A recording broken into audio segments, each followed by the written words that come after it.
Hello, and welcome to Popcorn and Perspective. This is the place where we not only enjoy delicious popcorn, but also deep dive into the world of film. We're your hosts, Chantel, and I am here with my co-host. And I'm Chris. And we're here to share our insights on new releases and timeless classics. Get ready to experience movies like never before as we offer you our confident perspective. Welcome to today's episode. So, full transparency, we did have a different topic lined up for this week, but this film has been living rent free in my mind since this dropped. And from what I've seen, everybody is talking about it. So, you already know we have to shift gears and give our thoughts on what might be, and I don't say this lightly, the best film of the year, Sinners. But before we dive deeper into Sinners, you can follow me on X or Twitter at _AkiraXO and on Letterboxd at Edna Mode. And you can follow me at Twitter on The Hazel-Eyed Movie Guy and at Letterboxd under the same name, The Hazel-Eyed Movie Guy. And now let's jump into Sinners. So as of May 19th, let's break down what this film has done so far. It's certified fresh on Rotten Tomatoes at a whopping 97%. It's ranked in over 300 million worldwide on a 90 million budget. It has the best opening for an original film since Jordan Peele's Us. Mind you, original film, people. Scored the second best Monday for a rated R horror film with 7.8 million, just behind It. Ended its first week with 77.5 million, which puts it ahead of The Conjuring and Get Out, and also claimed the second best second weekend for a rated R horror flick after It, which made $60.1 million. And when it comes to Ryan Coogler, this is now his third best second weekend, right after Black Panther and Wakanda Forever. And listen, Sinners keeps IMAX sold out. It's like every showing. So, brother, for the stragglers who still haven't seen Sinners, can you give us a quick rundown of the story? Yes, Sinners is about twin brothers, Smoke and Stack, former soldiers and gangsters, who returned to their Mississippi hometown in 1932 to start a juke joint using money stolen from their former mob employers. Their plan to create a safe space for the local Black community is disrupted by the presence of Jim Crow laws and a sinister force. The twins find themselves facing a new set of challenges and dangers as they try to protect their community from this evil, which threatens both their physical and cultural well-being. Absolutely great movie. That was a lot, but it's like that was a lot. Thanks. I wanted to give them the rundown so they'll really get the feel of it. So now, y'all, before we really dig in, spoiler alert, this episode will be full of spoilers. The film has been out for a month, so we're not holding back. So if you haven't seen it, hit pause now and come back later. Otherwise, let's dig our fangs into Sinners. So, brother, what did you think of this film? This film absolutely blew me away because it's one of those movies that you sit through and you get entertained and you really enjoy, but once the credits roll, you still thinking about it days, weeks later, to the point where you want to go see it again. It masterfully blends vampire horror, historical drama, and gangster film elements into a richly layered story, with the perfect backdrop being the 1930s Mississippi time frame. I feel like this film explored themes of resilience, community, and identity, while the pacing, some people found kind of off-putting, but I loved it because that time established the brothers' bond, established their time away. It established all multiple characters to the point that when the action really started going, you cared about these characters. So it effectively built the atmosphere also. And one of the key aspects of the movie is the soundtrack. It's a standout, and it might as well be its own character because it fuses blues, jazz, and modern beats, and it captured the era's essence, but also it heightens the film's eerie, soulful mood too, making it a very important part of the movie. From every scene in this movie is just jam-packed with things that just have you like wow and awe. But from the opening scene, there's this haunting atmosphere that pulls you in. Like the cinematography is stunning, but it's not in a polished, like shiny kind of way. It's like old school feel, kind of labored, old timey way to it. And you can particularly feel the dust in the air and the weight of the silence between the characters because every frame seems to echo which each character has internal differences and conflict. And speaking of the characters, this is where Sinners really shines. because the performances are phenomenal from top to bottom. Michael B. Jordan delivers such a layered dual portrayal as both Smoke and Stack, differentiating between guilt, defiance, and a kind of reluctant hope that he feels.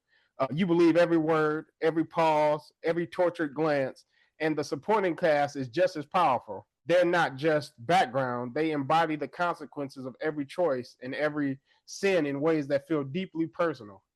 And I have to give a shout out to Delroy Lindo.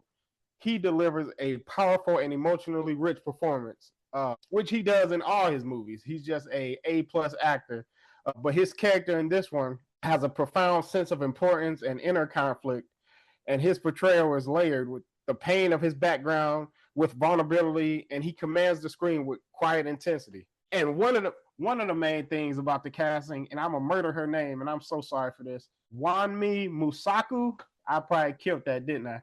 How you say her name? It's Wamni. Wanmi?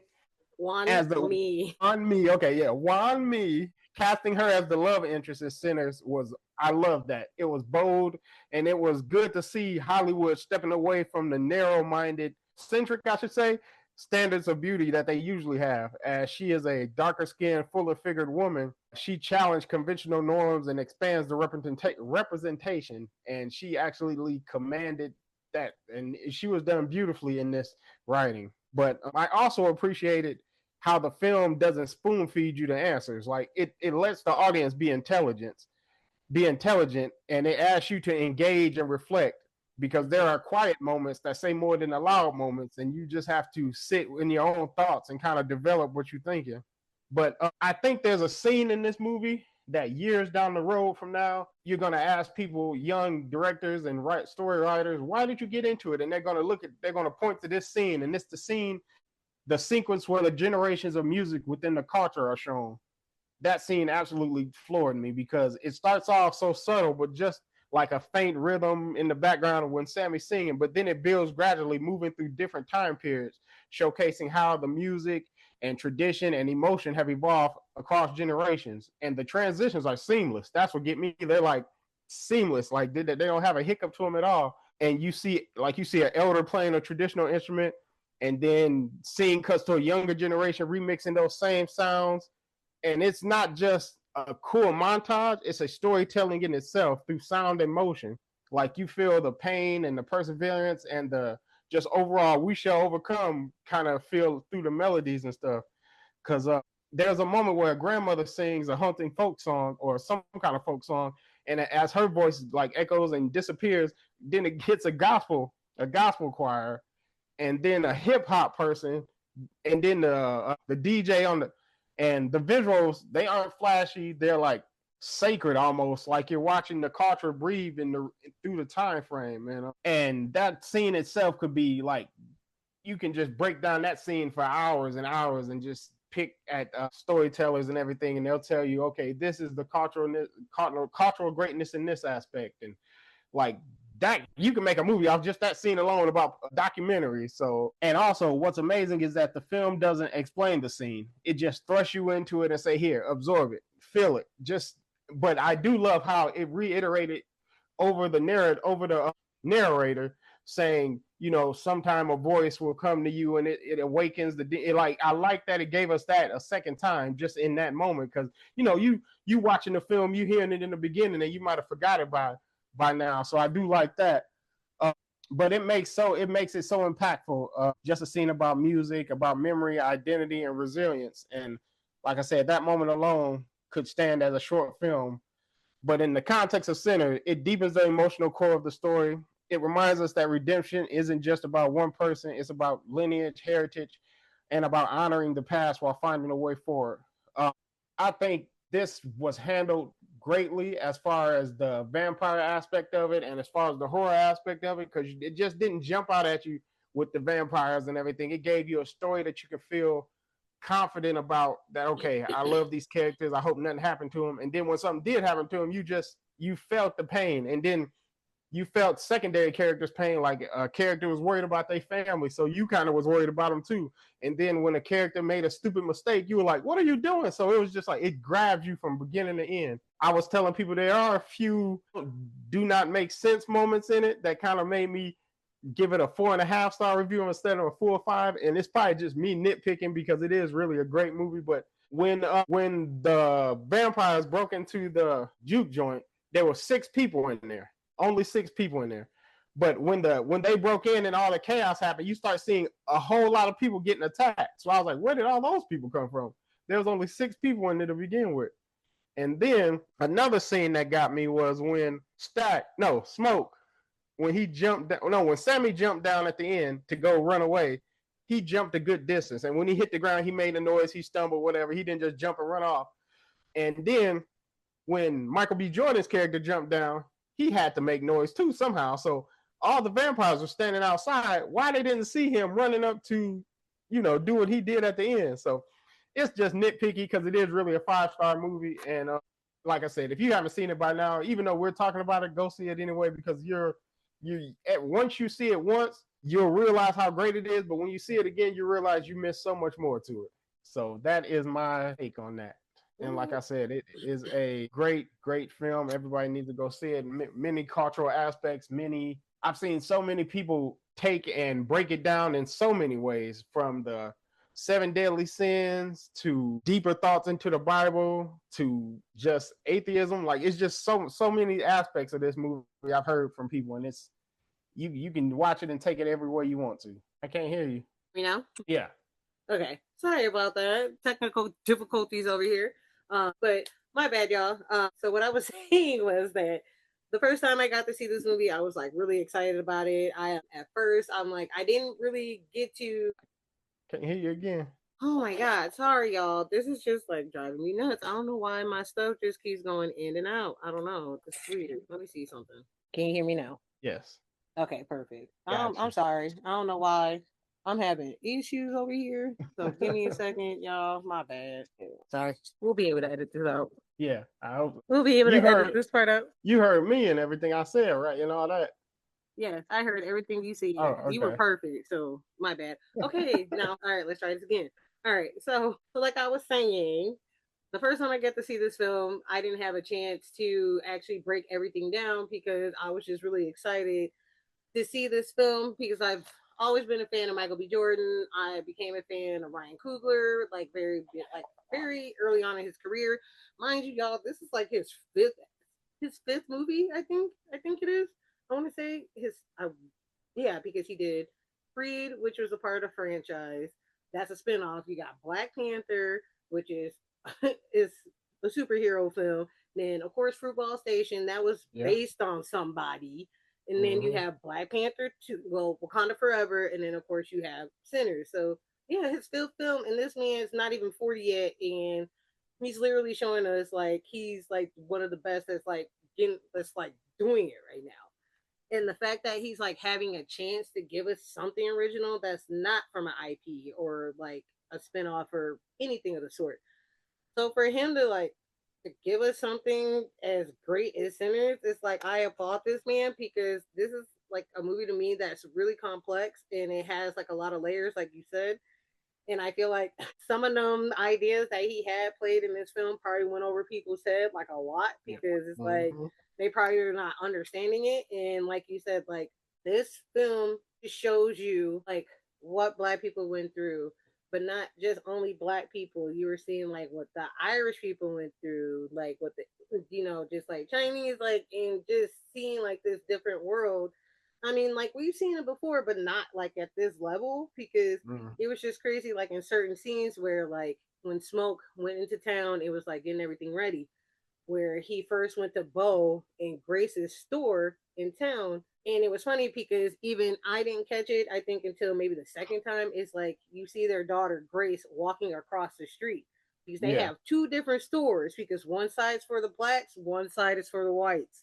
So it's like all them kind of details and stuff like that. And like with like the cotton fields and just seeing like how these people live their lives, but their lives weren't, I guess you could say, theirs. Like they still weren't free. So for these two men played amazingly by Michael B. Jordan, which blew my mind because it's like this is one person. This is literally one person. But he plays these characters so well, you believe that there is actually two of these people. Like you were actually believe that these two are twins.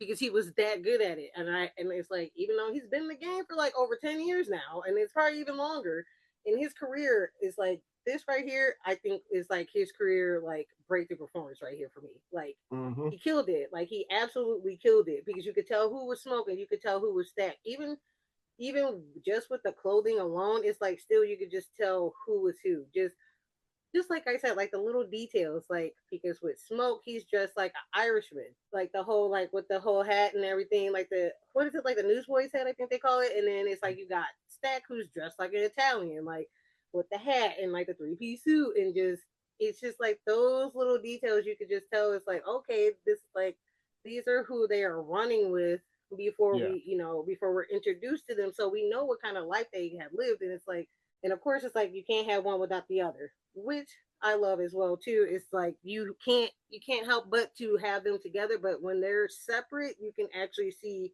how they work when they're not Yeah. like like attached to the hip. But I think with this film, it does show like everything that's kind of still going on like now, like how they came from Chicago and made their way back to Mississippi, and when they like pick up Sammy and he's like, oh, he's like, I hear like, the black man is free up there in Chicago. And Yeah. I want to say it was Stack who says it, where he says that it's still Jim Crow, just buildings and concrete. It's Yeah. still Yeah. the same thing. It's just it's like a culture shock. It's just a different, like a different atmosphere, but it's still the same things that's going on. It's just not as blatantly in your face as it is in the South. And also, I just love the fact that they came back home just so they could have something of their own. Like, even though the money's not theirs, okay, who cares? Like, half the stuff that they have is not theirs, but they're Yeah. making it so that their people can have something, even if it's for a night or for a week or a month, because it's like they just wanted something that they could call their own. Like, that was like the main thing. It's like they want something they can call their own, and for one night, they could be free. So that's why I love the fact, like with the movie, it just shows you like how the day progresses. Like so, like you said with the characters, it's like you got to know who these people are to get Exactly. to that point. So it's like you have to know everybody. You got to know what's the rundown. Like how do they know this person? Like how are they connected? And it's like everybody's connected because it's like one community. So, but my thing was that I love the most about it is when Jack O'Connell comes through as Remick, as the Irish Uh-huh. vampire. And I love the fact that he's not any kind of vampire. He's an Irish vampire. Like that's definitely something that they're trying to let you know. Like, and that's why I love the whole racism part behind it because it's like, okay, he's an Irishman. When they came over here, they didn't like Irish people. They didn't like them because it's like famine and like they're bringing all these diseases, blah blah blah. So of Yeah. course it's like they're going through the same, like they're going through the same rotation as black people, but just not as like, as like traumatic as what we go through. So for them to like kind of like throw that whole detail in there, like when they finally get to the juke joint after they hear Sammy perform. And that, Stack was just straight up with them and he was like, not Stack, Smoke was like, y'all clan. He was offended by him by calling them the clan because it's like no, we Yeah. ain't clan. Like, we're here for fellowship and love. Like, but in a sense, when you think about it, he still is like holding them, he's still holding them hostage in that sense because it's like just because you're saying, oh, you can be with us and be free from everything, they're still not free because he's their maker. So it's like it still wouldn't work like for them to be free because they wouldn't be free. Yeah. They wouldn't be free from their souls because of the fact that they're vampires. So I just love like there's just like so much to chew on. But like I wanted to talk about the whole or the whole scene, like you said, it's the musical, like the montage when Sammy starts singing, Yeah. and like they said in the beginning, where they said that how did they put it when they said that when they Oh, open up the sometimes a voice can raise spirit. Yeah. yeah Can when open it's up a like you pathway can to just the other side or something. right.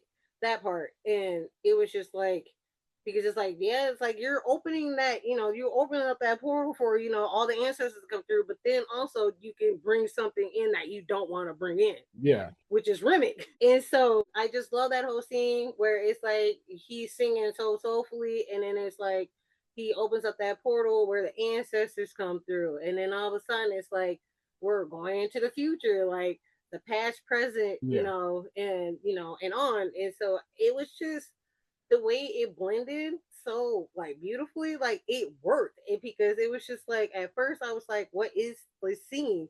Because I was like kind of confused, and then it's like as it progressed, it was like okay, it's like now I get what he's trying to say. I'm not gonna lie, because the second time I saw it, I did cry at that scene because it was Yeah. so beautifully done.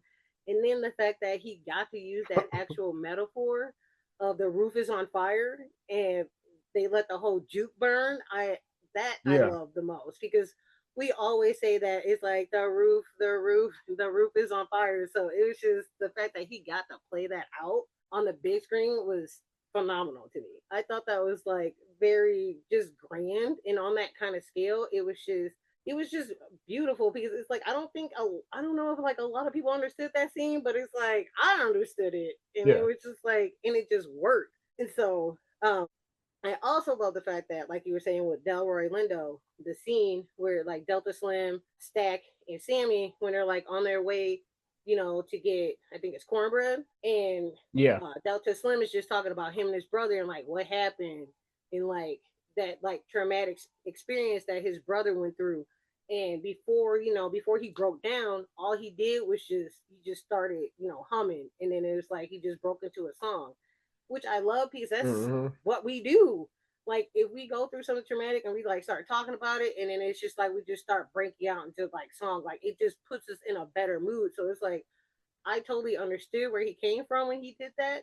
I also love the fact that that scene was improvised, that he did that, and they were getting ready to cut it. But I'm glad that they talked it out and left it in there because that was Yeah. also one of the best scenes in the film as well. Yeah, it's a key aspect of who he is and his backstory. Like, because all through the movie, we just see him as a drunk who can play good piano or harmonica, whatever. But that lets us know that he has he has a whole nother aspect to him.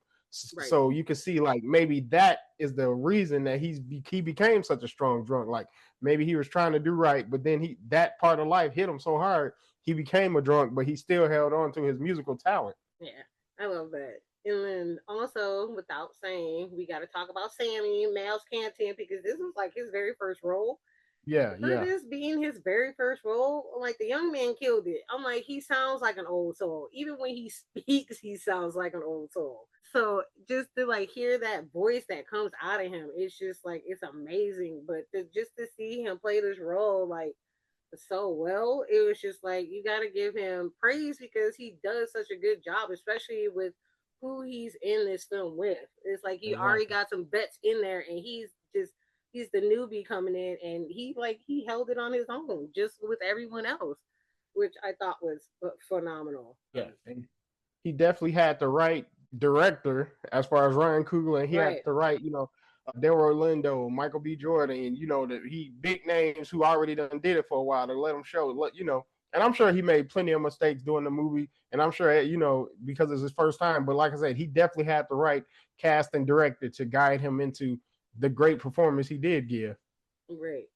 And then I also have to give a shout out to the ladies as well. It's like you can't talk about the men without talking about the ladies. So like of course I'm always been a fan of Wami.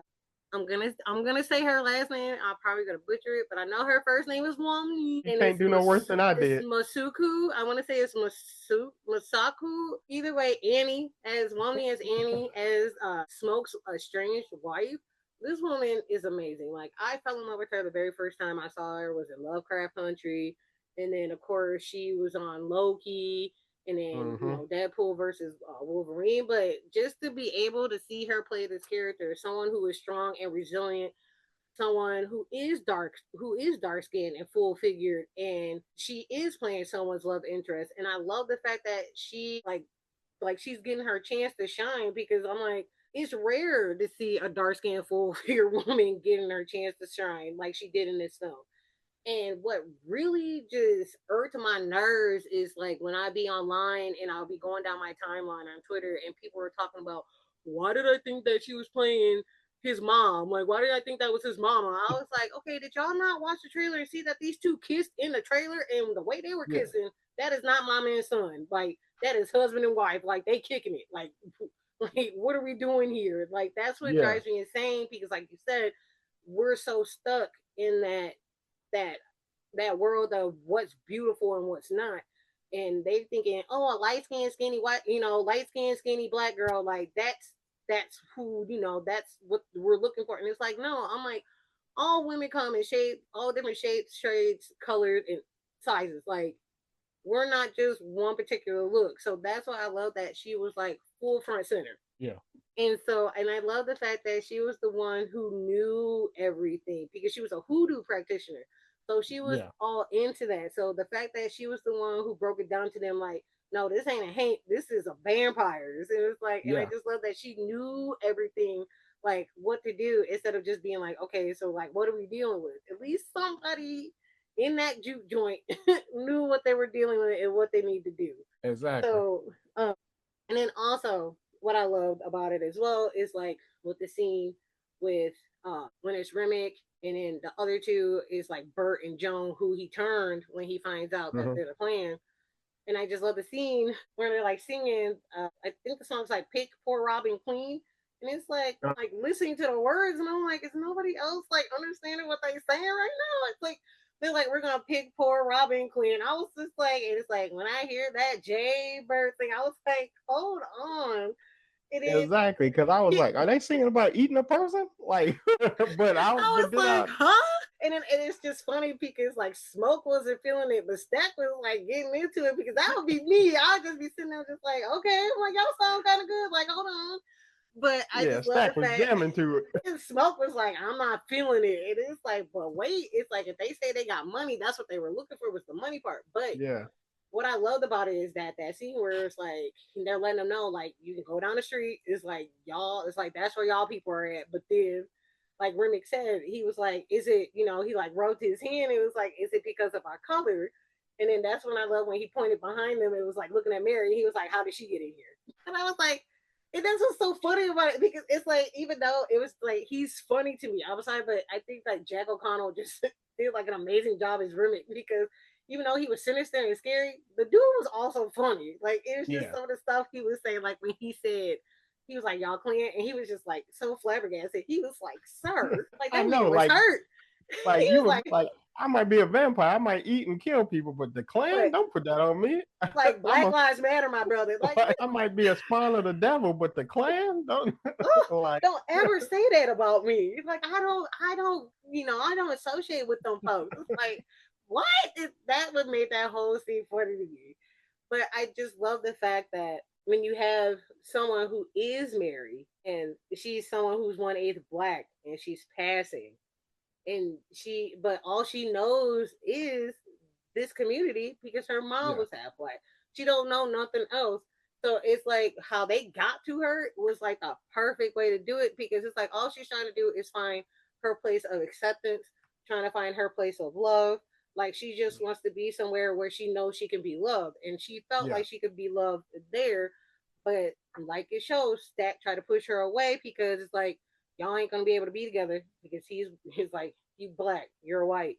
So it's like I'm just gonna push you off onto this white man, like have a life, but it's like that's not the kind of life she wanted. But it's like yeah, in that times, it's like they could do that. They could get away with passing and like and try and live like a normal life without being called out for it. So that's why yeah, I also loved about that too. It's like you also have that side of that lifetime of you have these black women who would pass. So that's why I thought another one too is like you have these people on online talking about well they should have had Journey Smollett be Mary. It's like do y'all understand why she had to be Mary to play passing? If we look at this woman Journey Smollett who will play Mary, we will know that she is black. Like we can look right, at her and exactly. tell she is black. But when you look at Haley Stanfield, who is 1/8 black, and she don't look it, we gonna go this way. Like we're gonna go that way. Like you have to look the part. So, but it's like I just love the fact that the only way to get this thing started was to send Mary out there because, of course, with Smoke and Stack having this juke joint, they need the money. They need the money to keep it open because they only have the money that they have to, start it all up. So Yeah, when you have your own people coming through, they don't have no money. They giving away stuff that they can, that could be like a debt or whatever, because it's like they gotta understand like they people ain't living like how they were living up in Chicago. They still struggling and hustling down there. So for Stack and Annie to tell Smoke like just give them this one night, just give them this one night, just to have a good time, just to be free. Let them drink, let them eat, let them dance until the night until the night's over. So for them to then have Mary go out there with Stack because it's like he already know that they're gonna be struggling for money. So the easy way to get in, use Mary. And it kind of sucked that you had to use Mary to get in there because we ain't gonna go out there and be like, yo, like what y'all got for money? Exactly. She fitted in. Like, she fitted in better with them. Like you said, you can't send cornbread out there. Yeah, or like, what y'all got? Exactly. They needed that same like you Irish, I'm white. So we we more alike than if they sent, like you said, like I said, cornbread out there or something. Right. So it did suck that she had to go out there and be the one, but I completely understood why. Right. But my nitpick was with cornbread. It's like, all right, nigga. It's like you knew. It's like if you got to go to the bathroom, my guy, why do you have to go up around the corner, down the street, around the bend, just to go to the bathroom? He could have just went like right around the corner where he was sitting at and used the bathroom. Exactly. This man walked a mile and a half away just to use. Like really, I was like that right there pissed me all the way off. Went to the next county. Started crossing swamps and all that. It's like, bro, all you had to do was just move like 5 feet. Just that's the thing that drove me insane. It's like, why did he walk so far away to use the bathroom? Exactly. That right there, he just set himself. He for real set himself up. That part right there, I was just like, I'm just sitting there, just like, why though? Why? But I guess I can understand it, but still, it was just a dumb choice. Like he didn't have to go that far. Yeah. Oh yeah.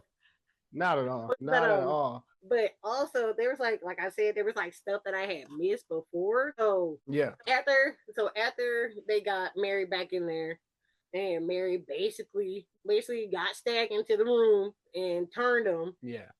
I did not realize after the fact when Stack turned and he was in there and they were talking to him, I did not realize that this man said, y'all got a pimp locked up in here. Now open the door. I was like, I did not hear him say, call himself a pimp until the second time I watched it. I was like, did this man just call himself a pimp? I was like, oh yeah, that's him. Let him out. He all right. He all right. Open up the door. Just let him go through. And that part right there, I cannot stop laughing because he literally, because the first time I seen it, I don't think I heard him say that part because I don't know how I missed it, but either way, It was still great when I heard it the second when I saw it the second time, I heard it the first time because it was just like, I was like, did he really just call himself a pimp? like he quoting 50 Cent. Go ahead and let him out. I was like, he all right. That's my brother. But also when you said the same thing about like when like at the end when Sammy jumps out and he lands and it's like, okay, it's like we understand he hurt because he limping, but like you said, it's like, how did Smoke get down there? Like what did the stack like, okay, I'm gonna help you down and then I'm gonna run off. Like how did that part work? Because it's like, exactly, I don't mean to nitpick. Yeah, exactly. That's what I said. It's like, I don't mean to nitpick because I gave the movie 5 stars now, 5 stars. But like that, I understood that because I was like, I'm like, how did he get down there? Because I'm like, we didn't see him jump. So I was like, did he? But we saw Sammy jump, so we already knew. So it's like, how did he get down? When Sammy hit the ground, he made noise because it was like a thud. And when Michael B. Jordan jumped down, all the vampires were standing maybe 15 feet from him. So I'm like, what they do? Just look at him jump down and look at him walk over there? Like, nobody said anything. So that's what I'm thinking. Like, maybe Stack helped Smoke down. That's all I could think of. Because I was like, but they was there. Stack and Mary was gone already. Remember, they had already ran off into the night. So, but remember, like towards like at the end, where it's like that ending credit when he told when Stack older Sammy, he said he was like, the only way he kept me alive is if I left you alone. So I'm thinking because they were in that together in that spot, so it just makes me wonder maybe Stack did have him down. Because I'm like, because I don't see this man trying to run down the steps because I was like, wasn't the place on fire? No, it wasn't on fire. Yeah, Yeah, it was on definitely fire. just It's like run he down the wasn't going stairs. down no damn steps because it's Yeah. like there's all them vampires down there. It's like he ain't so. So that's why I was like, I don't mean to nitpick. I don't want to nitpick. Where it's like, yeah, it's like, how did he get down there? Another nitpick that I had, Mary turned and she was already inside the building. Mm-hmm. Smoke turned, or Stack turned, and he was already in the building. Why they didn't just stand there and kill everybody? Why they run back out? Like, I don't Because know. the reason why I think was Stack, the reason why he had to run out is because he wasn't invited as a vampire. He was turned in there, but like, but Oh like, yeah, like Annie said, she was like, we got to move the body outside. Like, like she was trying to tell Smoke, we have to move the body outside, but he was like, no one could yeah, touch him. So that's why he ran outside because he really wasn't supposed to be in there unless he's invited in. That's why it's like yeah. they have to be invited in. And so that's why, okay, let's get to that part because like when everybody gets turned, and like you said, it's like only a few of them in there, and they find out that they're actual vampires. And you have Bo. That was another thing. That's another thing too that drove me insane is when Bo walked off and was like, "I'm gonna go get the car." I was like, "Why is It's the the car guard, so far away?" I'm like, "Why do y'all right? walk so far?" I'm like, "What are we doing?" But anyway, when he got turned and he was like, telling his wife, to like, come on, like he was like, we gotta go, Grace, and she's like, we don't, she's like, we can't leave, because it's like, don't you see like cornbread's like eating this man's face right now, and, Exactly. and He was he's just like, talking. he was just like, he's like, it's all right. He's like, let's just go, and it's just like, dog, He what? literally said, "Oh, he's just hungry." Like what? Like this is okay.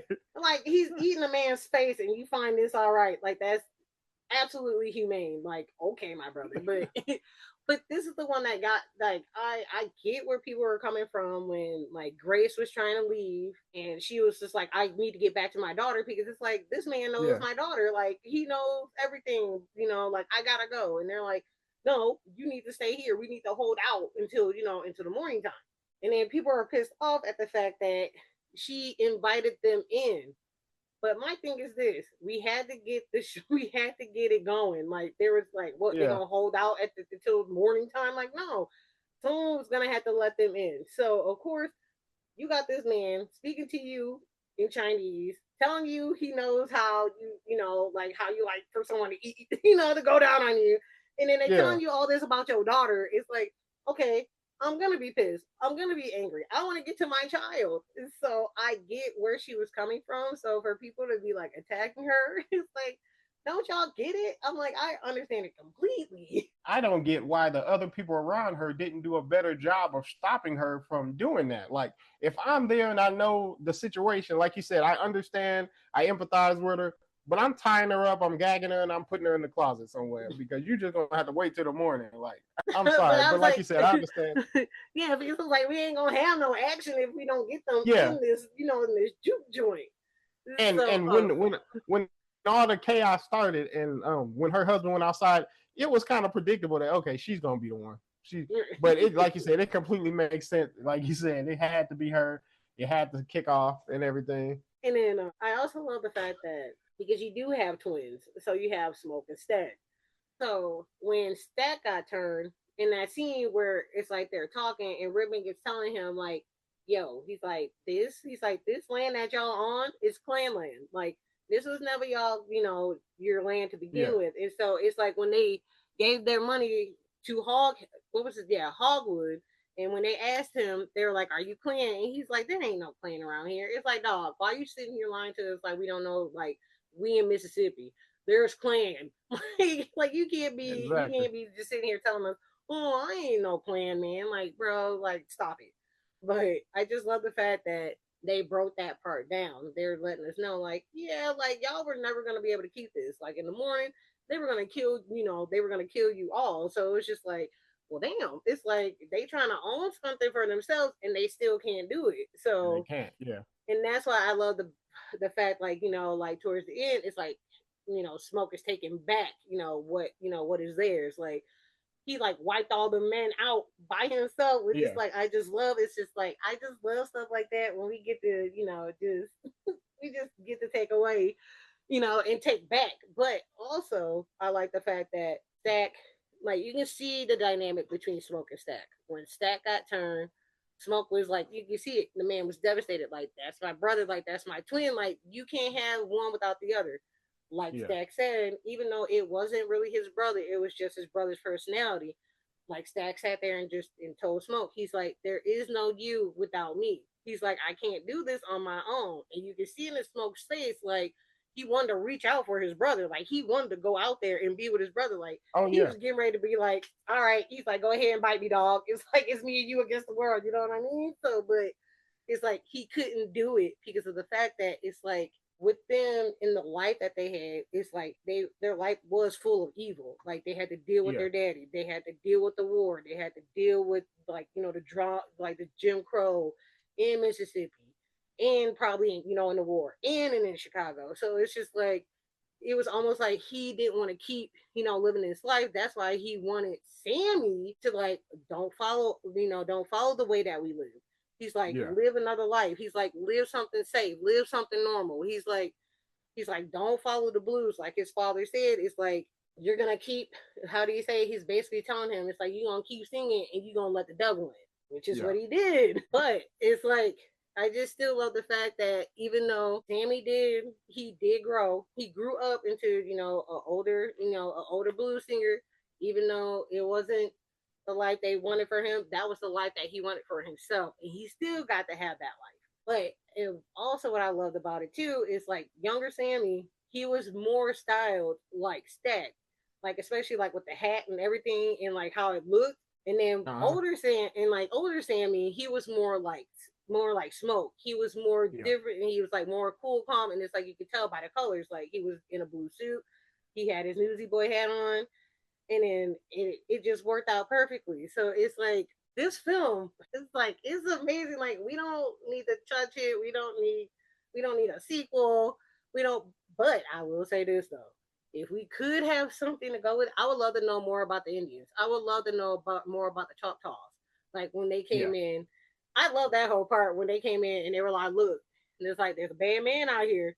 It's like we just trying to let you know, like it's like let us in, and it's like we can get them out, and it's just like, and they were like, nope. There's like we ain't got nobody here, and they were like, well, peace to you, lady, and they dipped. Exactly. They They saw just that straight up they saw that dipped. sun going down a little bit, and they was like, okay, sundown, we out. It's We are like, bye. gone. It's like, all right, you want to fuck around and find out? You about to find out. Because also, what I loved about it too in that scene is like, did you notice? It's like there was buzzards flying around the Uh-huh. house. I And know, I yep. love that because it's like letting you know, I'm like, there's death in that house. So it's like letting you further know, like, this is all bad. Like, y'all about to die. And it's like, and y'all let this man in here. But hey, it's like, y'all, In that y'all want to scene, be in helpful. that scene when in that scene when Remick killed the two and turned them, I like how Kugler showed us that they were bad people. Like Yes. these are clan people. Because when Remick ran in the house, I was like, oh man, he gonna kill these people. Then I saw that, I was like, all right, go ahead, go ahead, and knock Yep. him out. I was like, I That's don't fine. care. Go ahead, Like, just yeah, take him yeah, out. I'm no like, I worries. don't care.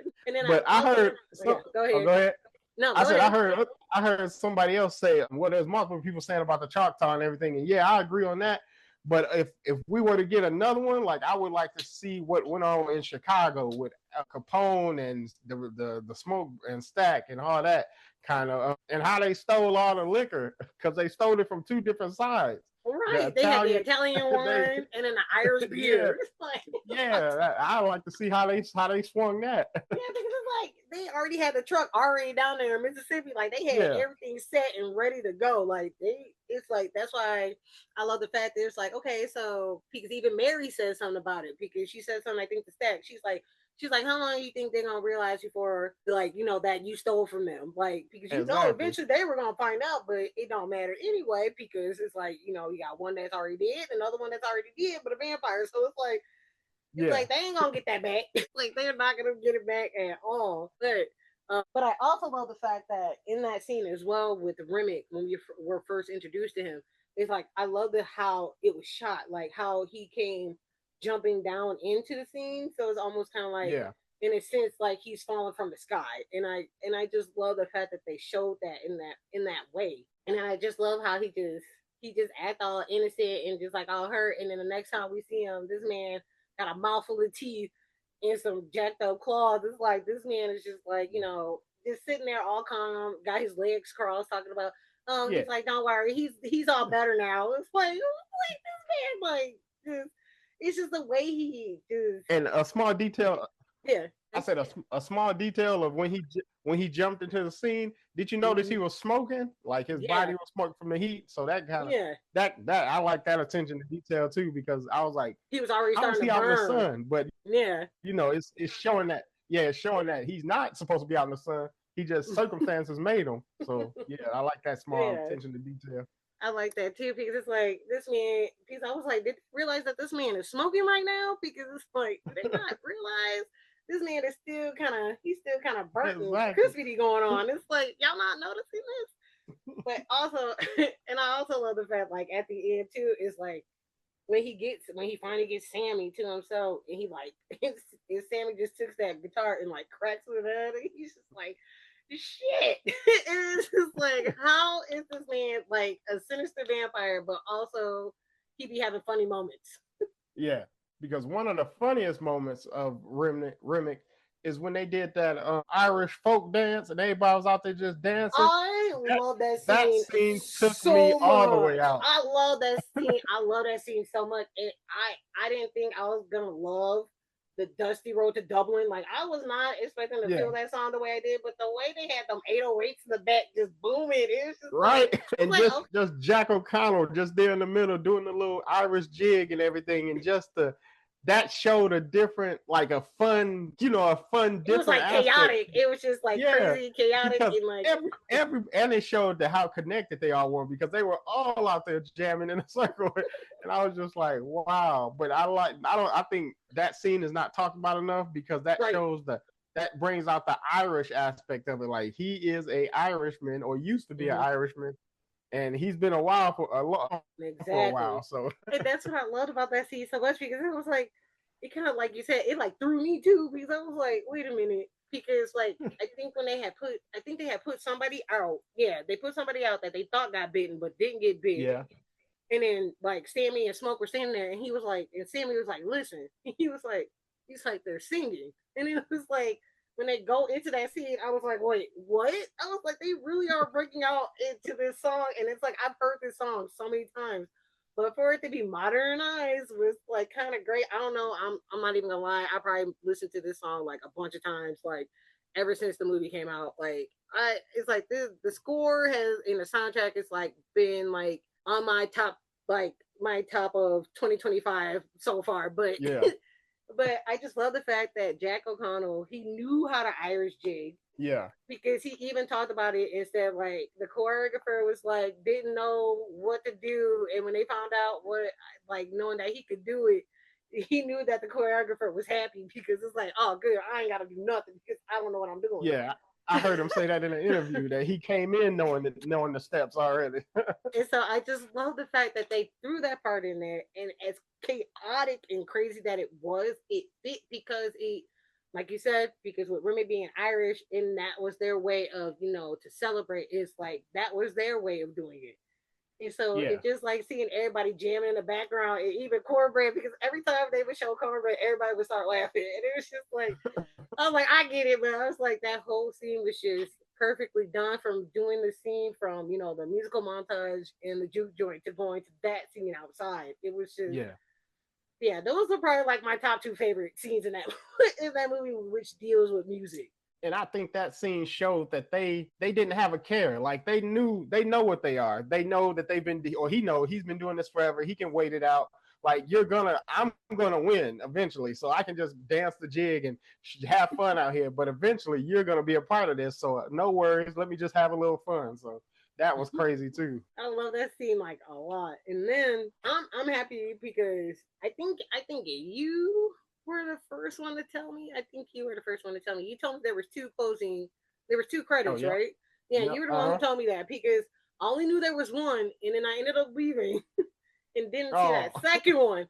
So I was like, damn, I'm like, I yeah, missed it. So the second time I knew, I was like, okay, I'm like, stick around till the credits are completely done because there's one more scene. yeah, I was like, I didn't know there was another scene.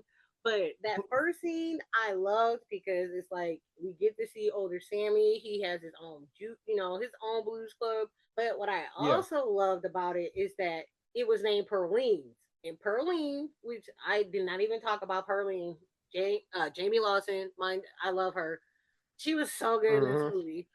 As you know, as the singer and someone that Sammy becomes smitten with, and it's just crazy how Yeah. within one night of him knowing her, and then because of course of like what happens to her, it's like he's kind of Yeah. like holding on to her memory, which I love, and I just love the fact that he did that, and it's like an remembrance to her, and in the night that they had together, even though it ended terribly, Yeah. but he just has that little piece Absolutely. even though he just has that little piece of of her to remember the good times they did have. But it was just funny Yeah. how everybody was just talking about. They were like, "Was Pearline really married?" They were like, everybody's like, "I wonder if her husband's waiting for her to come home and not knowing that she's coming Yeah, because home." I was like, I don't know who Pearlie's husband is, but just do you, King. Don't even Yeah, worry just, about just live it. your life, Yeah, dog. Like she ain't coming home. I'm sorry. she got That's what I ate up think. twice in one night. Like, like no, don't just do you, King, because it's a wrap. Oh my god! Because I thought that was too funny. Because I was like, is she really married, or did she just say that just to say that to get that boy out of her face? But it still didn't Yeah, matter. because But why I she was didn't? You would think she would have said, "My husband gonna come with me." right. So that's why I was like, okay. And then she showed up, and her husband wasn't there. So it's just like, okay, lady. So were you lying? Like, it's okay. Because I know women. Yeah, I've done it myself. I don't care. I've said some stuff to men just to get them out of my face too. So I totally get that she did that. But still, it's just the fact that why would you tell that boy you were yeah, married? Because everybody gonna be talking about was she really married? Like where was her husband at? Like where was Pearline's husband? I want to know was that a exactly. real man or not? Like I just want that answered for me real quick. Like did she really have a husband? Oh my god! And she killed it with her little singing part on the stage and everything. She I she oh she did her thing on that part. I love that song, Pale Pale Moon. That whole scene was Yeah, like really good. And I have to say this without going because, like, with the music, because it's like music is a big aspect in this movie. So yeah, when you got Ludwig Göransson, who is an Oscar-winning composer, the man has won two times. The first time was for Black Panther, and the second one was for Oppenheimer. But this man works consistently with Ryan Coogler, and I've said this before, and I'll say it again. Coogler and Göransson are like Jordan and Pippen of film and music. Like when they get yeah, together, it's like they just make magic. And I think with this one, I'm like, if he doesn't like get any kind of praise or like any kind of like, even though I'm just like the kind of person, I'm like, I don't watch movies just to be like, oh, they need to, they need awards, they need this, they need that. But this for him to be able to mix the sound of blues from the past and then to be able to just to intertwine like modern music from the yesteryear to like today and like the future is like he knows his craft. Like this man yeah, knows how to make the music work. Like it's like you can feel it in every single scene, especially when we are first introduced to Smoke and Stack. Like that whole scene right there with the opening and then the music, and it's just like that country little twang, and then there's like a couple of times where you can hear the guitar get a little bit more rowdy, and then like the bass gets louder. Like just everything about this film, it was just yeah. yeah. Yeah, like I said, the music is its own character in this. And usually when you have a good score, it's just that. It's a good score and but in this, you look at it as its own character. You just have to because it elevates so much of the past Right. and the present, and then it Mm-hmm. elevates their backstory. Like you just hear Right. somebody's backstory a little bit, and then you hear some music, and it just adds to it. So it's its own character in itself, and that Right. is amazing. He definitely deserves something for this.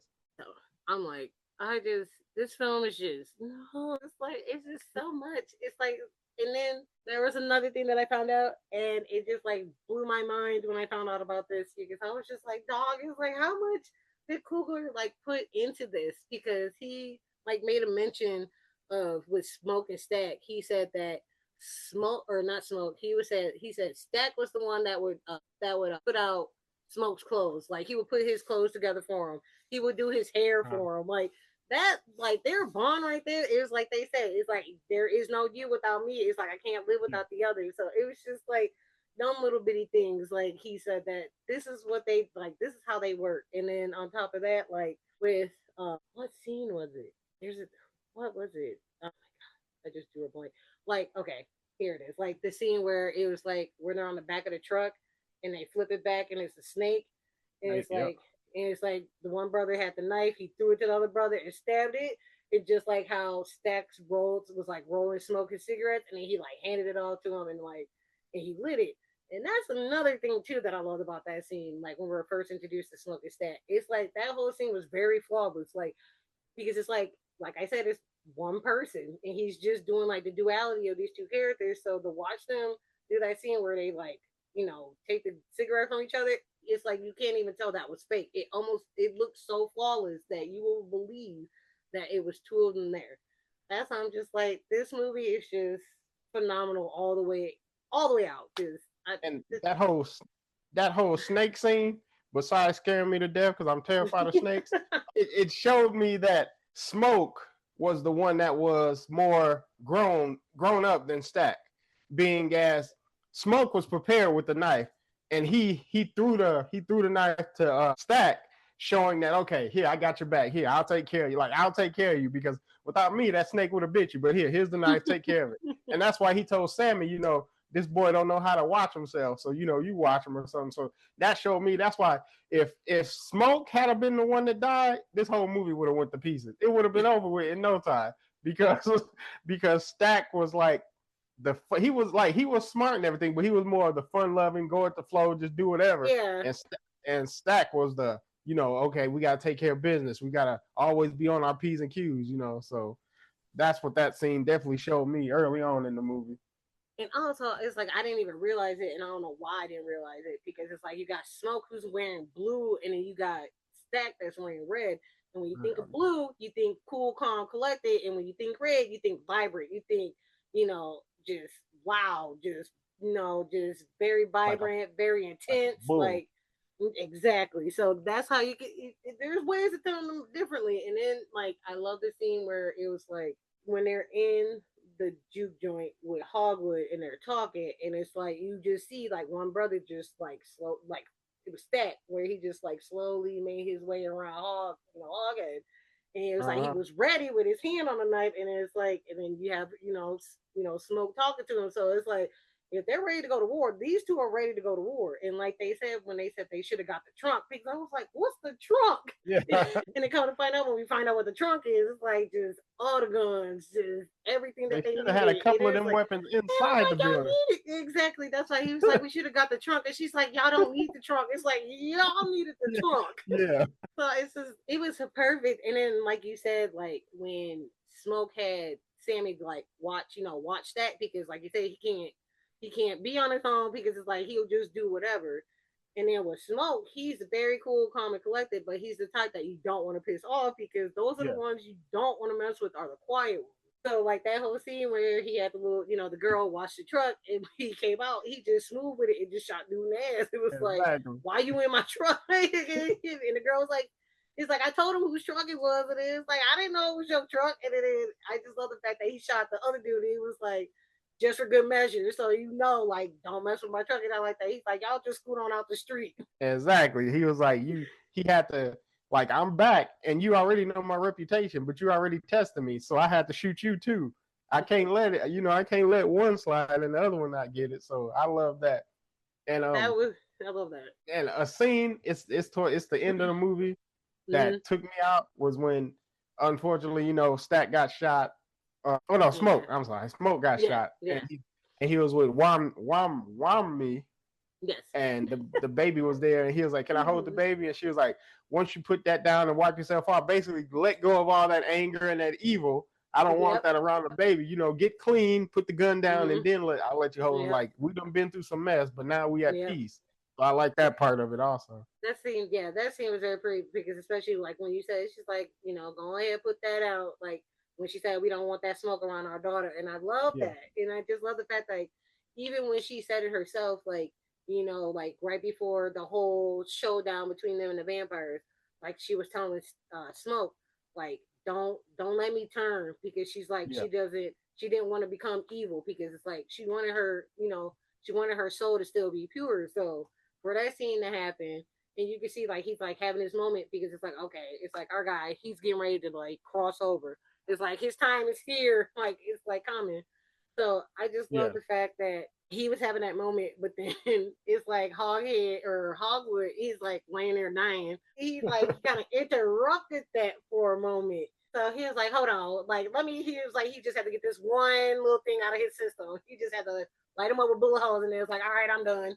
Now it's like, give me my baby Yeah, so I can go, so I can come he home. emptied everything. He emptied everything into him. He just It was so crazy. He's like, all he did, he asked that man nicely. He's like, you got a cigarette? That man still was talking. And it's like, dog, you got bullet holes and you still want to talk. Like, it is like all it took was him to exactly shoot him one more time. And he was like here, like then he want to give him a cigarette. It's like, bro, you about to die. Just give him the cigarette. right. Just give it up. It's like just let go. And I just love that scene because of the fact that they really thought they did something because they were like, oh, we about to take, we about to take these black people out, and but we had like this time it's like he had the one up because it's like he got that chance because Remick got the told him everything. So because if they didn't know about that, like we would have had a whole different movie. Yeah. So I like how Remick told them the Klansmen's plans. Like, I'm evil, but you got another evil. Like, I might be evil, but I'm gonna help you deal with another evil that you don't even know about. Because he said we're gonna go attack them too and take out all of right, them. So it was like a psychological mind trick. Like, look, I'm right, evil, but I'm gonna help you because even if you don't and come with me, you're gonna die anyway. So let me just help you out. So and that's why I like the fact that it's like everybody is a sinner. It doesn't matter like if you're a yeah, vampire or human or not. Everybody in some sense is a sinner, and that's why I love the fact that the movie is called Sinners, and it's just and I love the ending. I do. I love the ending because we did get to see Sammy grow like into mhm, an older man. He got to live a fulfilling life, even though just that one particular night just changed his life completely. And I also love the fact that we got to see what happened to Stack and Mary because it's like, okay, they didn't. It's like we didn't see them die. Well, we didn't see them die when they were vampires. So it's like, okay, yeah, like where are they at? And so for like when we see them walk in, it's like you see stacking his Coogee sweater, and it's like with the and her belly. door knockers and her lollipop. I was just like, this is nuts. So it's like they made it. I was like, I actually love the fact that somebody did make it, and then the fact that Smoke actually let his brother live. Just let Sammy live a life. Like, Yeah, don't bother him, don't touch him, don't do nothing. Just let him live his life, and I will not kill you. So it just lets you know, even though he knew his brother was a vampire, he still knew in some kind of way his brother was in there somewhere. yeah, And I love the fact that they got to see Sammy one last time, even though they were like giving him an out, like, hey, like it's like your time is almost near. It's like we can change that. But he was like, don't want it. He's like, I'm fine with my life how it went because it's like he already knew what kind of life that would have been. Like he would not know peace. So it's yeah, like he was happy with like just like let me have these whatever time I got left on this earth and just let me go. And so and then I just like that he played them a song because when you think about it, it's like that's really like the era that they knew. It's like so for them to like live their life in like the 1930s and then just to like watch the world just grow around them. So it's probably like kind of weird. So it's like for them to like go back to that moment in time where it was like this was like the last time that we were actually human, we were actually free, we actually were around the people that we love, like we we had a sense of a community, like they had everything that they needed in that time, and it's like they lost it forever. And I think that was why I love that scene with Smoke, not Smoke, but with Stack and older Sammy when he asked them like, even though he was like, even though that was like the worst, that was like the worst night of my life. It's like I still had a good time, yeah, but he had to ask him. yeah, He was like, "Was that the same for you?" And he was like, "Well, yeah, because it was like that was the last time he got to feel the sun on his face. That was the last time he got to see his brother." And like you said, it was the last time that they got to be free because when you think about it, they're still not free. Even though they're vampires, they're still not free because it's like they're still in these shells of bodies that is like it's not theirs, but it's theirs. yeah. So It's like it was a get out situation. They're in the sunken place, and the vampire has taken over, right. but the real them is in the sunken place looking up. So yeah, and I was gonna Yeah. say the same thing that scene. I'm glad that they gave us that scene because, like you said, it showed that they're still reflecting on that time. Like you said, when when he said, "It's the last time I saw my brother alive." That line hit me the most because I was like, Mm-hmm. okay, he's still reflecting. It was like 1930s then, they're in the 90s now, so it's been Yeah. like a 60 year span, Yep. and he's still reflecting on it, and he's still. But then to have Sammy still reflecting on it too was an Mm-hmm. even greater thing because he's just and he was reaching out for something like somebody for that night to talk about it because he can't just talk to a normal. But he was like, hey, this has been traumatic for me my whole life, but it was still the best night. And how do you Exactly. feel about it? And just to get that Right. like therapeutic kind of Mm. brief conversation out the way about it, I'm sure Right. it showed how much it helped both of them. And that's what I love because it's just, even though it was just like we both were saying, like, even though before the violence and all that, it was like everybody was having a good time. Everybody was drinking, gambling, eating. They were just having that good time because for them to have that, that life where it's like they're not living and it's like they just have like them few hours where they can actually just be themselves. They ain't gotta, cook for nobody, clean for nobody. They ain't gotta be in the cotton fields. Like, they can just be with the people that they love and just have a good time, and they lost that. So it's just, it's so much, but I Yeah. love it though. It was just, it even though it was kind of like a bittersweet film in a sense, but it was still in a way kind of like a feel good but kind of scary. Like, and I think I even said this like in my letterbox review. I'm pretty sure, I think I even said it again when I was speaking to somebody about it. I think I said, hang on, I said, what did I say? Oh, okay. I said that this is the coolest, sexiest, scariest, and horniest film I have seen this year because I have never seen so many horny people in my life. Yeah. Just, Yeah. it's just a lot. It's like, also Ryan Coogler, I know what you are, sir. I know what you are. Like that fits the vampire mode from past vampire movies, but it was non-vampire people just out there trying to get it in at every second. Like, It's like, come on.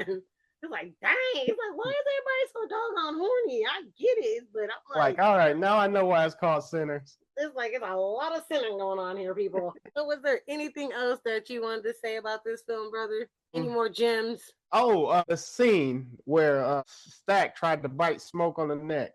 People were debating back and forth with me about, oh, he couldn't bite him because it was his brother. But I was thinking, no, he couldn't bite him because of that hoodoo pouch or whatever that was around his neck. But Yes, I forgot. somebody argued with me up and down, and then just continue to argue with me even after I explained to them the pouch and everything, and then I explained how Smoke was like, "Hey, do you have a hoodoo pouch that could bring him back?" Like the power of it, but it wasn't because they were brothers, because he wanted him to turn, he wanted to bite him. It was because that Right. pouch. So Mary, not Mary, but Annie, yeah, Annie. saved his life. Annie Yes. saved his life. I had to think because I don't think I catch it the first time, but the second time I caught it because he never took it off. It's Yeah, like I realized like he never took it off because even when we meet Annie for the first time, and she's talking about it because she's like, I still see you have it on because he wore it when they were in the war because they yeah. both came home. And So she re-upped it. She re-upped it. yeah, Remember, because she took it off and yeah, put it, and yeah, yeah, and he had it and he put it back on. And so, like that scene when you said, when Smoke and Stack were fighting and Stack went to go bite his brother, you can see it. You can see when he tries to bite and you it's like a can't because barrier. you can see the barrier around his neck, like he's trying to get Yeah, through it and he can't get through it. So it's like, I'm like, I forgot. I was like, she re-upped the pouch and she gave it back to him. So yeah. it's like I didn't even think about that. And then also there was another scene that I'm like, it did not click until I think when I watched it the first time. I was like, why did why did Mary freak out when Smoke, killed Annie after Stack had bit her? But Oh, then yep. it, like, when I saw it again, I was like, okay, now it's starting to click because in a sense when you think about it, Annie is, to me, I felt like Annie was love. Like, Annie was like that warm love that like Mary was looking for in somebody, even though she had that love, like with that, like that, like intimacy love, but Yeah. like that love of like the wanting of being, with some, with family, like being accepted, like having someone just love on you. And I think that's what Mary saw in Annie. was like, like kind of like a motherly sense in a way. Like she Yeah. just saw her like, oh, like she, like she needed that. Like she needed someone else besides, Stack to be, And so for when Smoke killed her and she screamed, I was just like, okay, now I understand. She kind of like lost a piece of herself when Annie was gone. So I Yeah. just feel like the whole thing of like love and like being loved and like being wanted in a community, and I think she felt that with Annie. See, I see that. I see that. I definitely understand that. But I saw that scene as Annie and Smoke were just madly in love. So I think Stack saw it as if we get Annie on our side, Smoke will be done lost me and Annie. He's gonna just come and we're gonna be all right. But once Annie was killed by Smoke, Stack and Mary's plan went to hell, and that's when Mary was like, "Oh shit! Like he's gonna kill us all. He don't care that he's in love with her. He's his baby mama. He killed her, so he's gonna kill us." And I think that's why they took off, because I strongly believe, like anybody in that situation, losing your brother, then you losing the woman you love after you just got her back, you're just gonna give up. And I think that's what Stack and Mary was hoping. And once that happened, they was like, all right, we gotta get the hell out of here. And that's why they ran off into the night. Well, I feel like because I already felt like Smoke gave up. Well, he really didn't give up until like close to the end anyway, because like you said, like after he lost his brother and then it's like he lost the woman that he loved, just all wrong. So like towards the end when like the Klansman came in and he took that pouch off, it's like he already knew like Oh he yeah. didn't he had no more of a reason to live. Like he didn't want to be on that earth no more. So it's like whatever happened to him, it was gonna happen. And so it just sucks that it's like, okay, I'm just gonna just take as many as these guys out and then, So I Yeah. mean, I understand that, like, okay, he's about to go to war because it's like he been going to war all his life and he's still going to war. Yeah. So just to watch him and just to see him kind of like fall apart, he's like you can see this man is grasping at the seams towards the end when he finally gets Sammy and tells him, dude, just go. Like, don't look back, just leave. Like, and so it was just like it was his time. Like he's just like, all right, it's like let's get this done. Like, and it's like it took him, Yeah. but I think it was meant to be that way because there was, Oh yeah. like I said, there was nothing left. Like he lost his brother, he lost a woman, his baby was gone, and this was his chance to to be with his family, and Yeah. he got his chance. He went Yeah, out on his own terms. So yeah, definitely. I love it. Right. Was there anything else, brother? No, that is all. I'm just, I think they said the digital release of it is June 3rd. Yeah, I'm June just, 3rd. I'm just I waiting so I can watch it multiple times that day again. Exactly. So we got like another week and two Yeah, days. That's really not that far apart because I already told everybody in the house, I'm like, look, I'm buying that movie. I don't even care how much it is. I'm still just gonna buy it because I love it so much. exactly. I just want to watch it. Like I just look. Because I still don't understand how like there's still some people I know who hasn't seen it. I'm like, I don't know what y'all doing. Y'all need to like get up off your ass and go to the movies before it's gone. But if you can't wait Exactly. until just wait until June 3rd. But I also heard that they're supposed to bring it back out during the fall, which I think is kind of great because I'm like, that's the perfect time to have that kind of a movie because I'm Yeah. like, hello, like it's the perfect setup. So it's like, I would love for another re-release because I'm like, they just did one recently for IMAX.